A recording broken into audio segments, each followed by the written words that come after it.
All right, good evening. I appreciate y'all sticking around. The Senate and House Republican caucuses have come to an agreement on pro-life legislation. The bill will become public later tonight as a conference report to Senate Bill 20. We're working on getting final signatures, and the bill will be released sometime later tonight. Before we get into the details, I want to recognize the work our members have done to come to this consensus.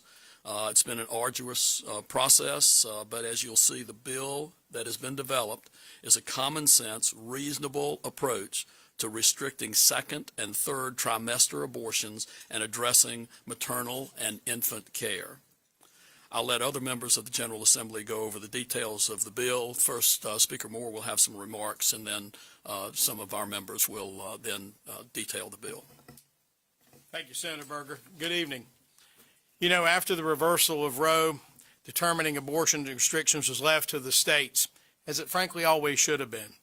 We do not take this responsibility lightly, that for the first time in 50 years, the North Carolina General Assembly is having to address this most difficult and controversial issue at times. I'm very proud of the way that we have done this in a very holistic way, where we have dealt with not only the issue of abortion, but also health care when it comes to mothers, health care of children, and really trying to provide a comprehensive approach in a way that is compassionate. This bill does address abortion, as will be more fully discussed, but it also includes mental health care, paid parental leave, and many other things to support women for parents. The women standing here today represent the diligence and hard work that the members in both chambers have accomplished that have resulted in a truly comprehensive piece of legislation. It is a mainstream piece of legislation that we believe enjoys broad support among the people. Very proud of the hard work they've done, and with that, we'll turn the floor over to Senator Krovic. Thank you, Mr. Speaker. Thank you all for being here. Last year, when the U.S. Supreme Court handed down the Dobbs decision, those of us who have been working to save lives of unborn babies for decades saw a great opportunity, an opportunity to put forward pro-life, pro-woman legislation. Here in North Carolina, our archaic abortion laws date back to the 1970s in response to Roe v. Wade. Since then, our laws have allowed abortions through the second trimester of a woman's pregnancy. That is unacceptable. We have the opportunity to save many lives. We have the opportunity to provide women and families options that they haven't had before. We have the opportunity to show them that children are not burdens, they are the greatest joy of your life. And we have the opportunity to modernize our pro-life laws. Since Roe was decided in the 1970s, there have been countless medical achievements that have made it possible for babies to survive earlier than the viability standard that was set by Roe. It's time for North Carolina to take the next step forward in honoring the sanctity of human life. That is what we're doing with Senate Bill 20, the Care for Women, Children, and Families Act. This bill is a comprehensive plan to support women, children, and their families. It will undoubtedly save life and improve health outcomes for many pregnant women. According to the Charlotte Lozier Institute, the clear norm among countries that permit elective abortion is to limit abortion to before 20 weeks gestation. An elective abortion is more commonly limited to 12 weeks, the first trimester. Another way to look at it is like this: 184 out of 198 countries and territories, that is 93%, limit elective abortions after the first trimester or do not permit elective abortions at all. North Carolina will join these ranks. This bill restricts elective abortions in the second and third trimester and provides for exceptions in the case of rape, incest, to save the life of the mother, and for life-limiting anomalies. This is widely supported by North Carolinians. A March 2023 poll found that 57% of North Carolina voters support this position. This bill also puts requirements in place to ensure the health and safety of women. Now I'll turn the podium over to Representative Sarah Stevens. Thank you. Thank you. Thank you. The additional material in this bill will be some funding to help with crisis pregnancy centers. There's $3.5 million for contraception, $2.8 million for reducing maternal morbidity, and adoption tax credits. There's a distinction between chemical abortions and surgical abortions. Chemical abortions are those where you take a pill and you need to do it in the doctor's office. The medical abortions, surgical abortions will be for things after 12 weeks where there's the rape, incest, or life of the mother, or fatal fetal anomaly. Those will be done in a surgical center, a center rising to surgical standards. We do have care for the babies with the adoption and foster care. We have an adoption task force to try to make that easier. We have a foster care boost in funds for $25 million. We have child care grants going up to $32 million. We have finish line grants for college for students who get pregnant. We've increased some of the safe surrender language. We include the Born Alive bill, and we have you can't get an abortion for any eugenics type person or if it's pain capable. So we are pleased that the unborn will be recognized as having a fundamental right to be born, and mothers will get our unconditional support. It's time to catch up with the science that affirms parenthood before birth. This is a pro-woman, holistic approach. It's equipped with as much information, as many options as we could give at this point, and focuses on the health and safety of the child. I think at this point it might be appropriate to take questions, and we will all stand for them. Who wants to do the questions? Oh, I'm sorry. Thank you, Representative Stevens. So this proposal focuses on the health and safety of women and children. We know that oftentimes women feel like they don't have options when they're faced with an unplanned pregnancy, but we want them to know that they do have options. And so this bill will include nearly $160 million to reduce infant and maternal mortality. We have increased access to contraceptives, provide paid maternity and paternity leave to teachers and state employees, increased funding for foster care families, money for kinship families, care, adoption, support for new mothers in community college and child care, as Representative Stevens said. So beyond the funding, this would create reasonable regulations on abortion in North Carolina. I'm trying to skip over some of the things that you already covered, but abortions are serious medical procedures and should be performed in safe, sanitary, and suitable facilities, and they will be regulated like they should be regulated like any other medical procedure to protect women. If a woman experiences complications, she needs to be there in the appropriate facility to get care as quickly as possible. So after the first trimester, we know that complications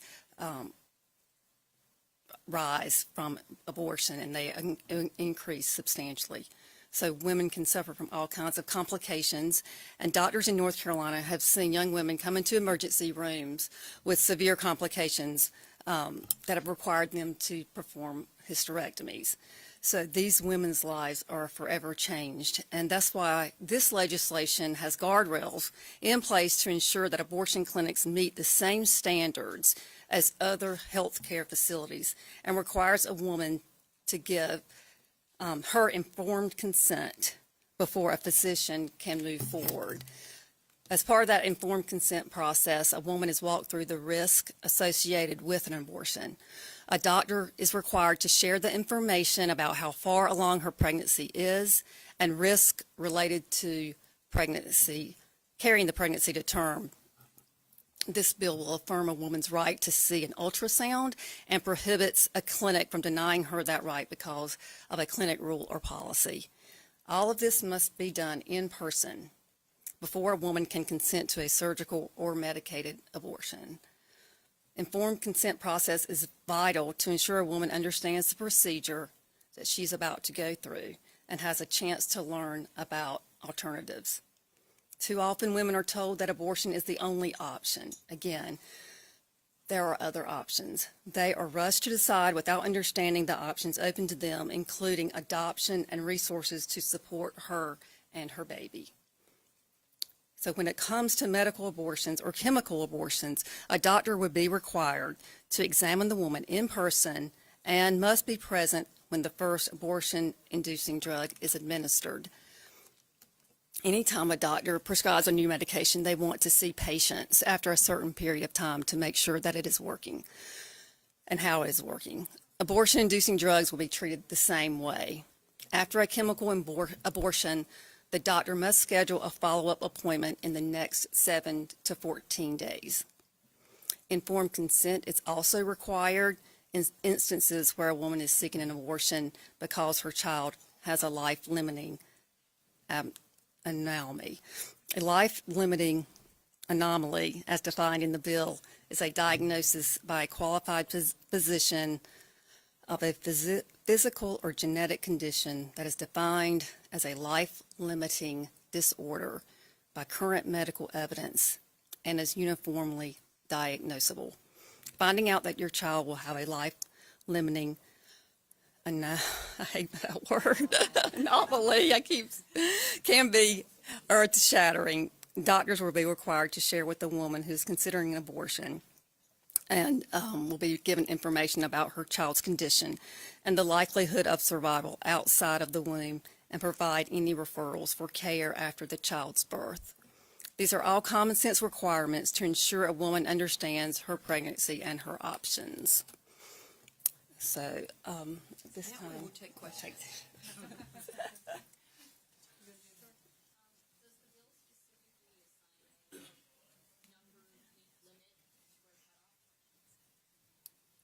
Yes. Yeah, 12 weeks for for normal abortion, up to 20 weeks for rape or incest, 24 weeks for any life-limiting anomalies or emergencies. And no limit on the life of the mother's life is in danger, then there's no. Yeah, no limit if the mother's life is in danger. On the life of the mother, how will that be defined? How do you define the risk to the mother's life? It would be the doctor's decision. But it must be physical. Must be physical, yes, not emotional.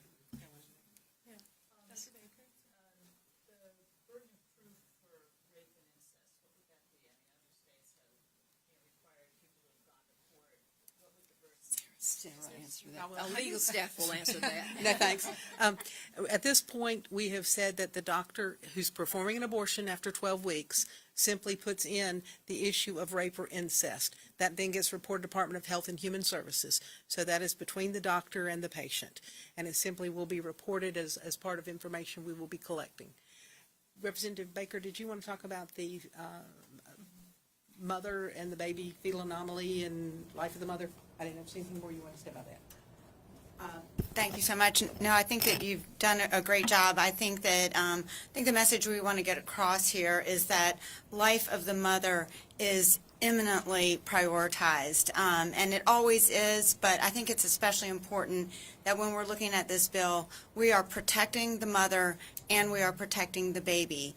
And we are also upholding medical procedures that have been in practice for decades and have shown to be effective in protection. And so I know there was a mention of chemical abortions, and so to be clear, this bill does not change at all the statute around chemical abortions in North Carolina. I think that's a question that's been asked a lot of times. And in North Carolina, we have already had in statute that for a chemical abortion, when that first pill is delivered, it must be delivered in the presence of a physician.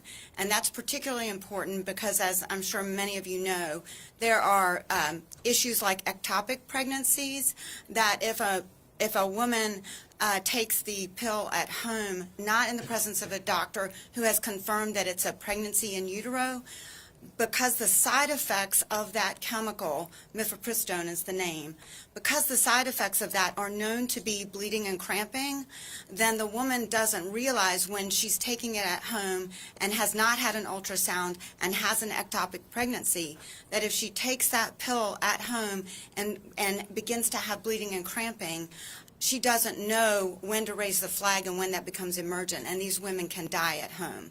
So again, that has been in North Carolina statute for years. So the woman comes in, is evaluated by the doctor, there's confirmed to be an in utero pregnancy, and then there are 72 hours. She comes back, and then she can receive the medication so it keeps her safe. So again, everything that we're doing in this bill prioritizes the mother along with the baby. So I appreciate opportunity to clarify that. Thank you. What are the penalties for any patients or medical providers that don't follow these new guidelines?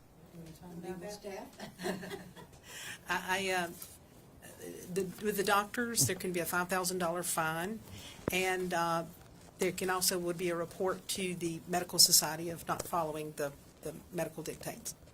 Is, all the women here, does this mean that you are, Medical board. is everyone here, that means you were part of the working group between the chambers, and what was the range of the type of restrictions that you discussed? Conception to birth. We talked about everything. What went too far, what didn't go far enough, and where we could finally come to a consensus was 12 weeks.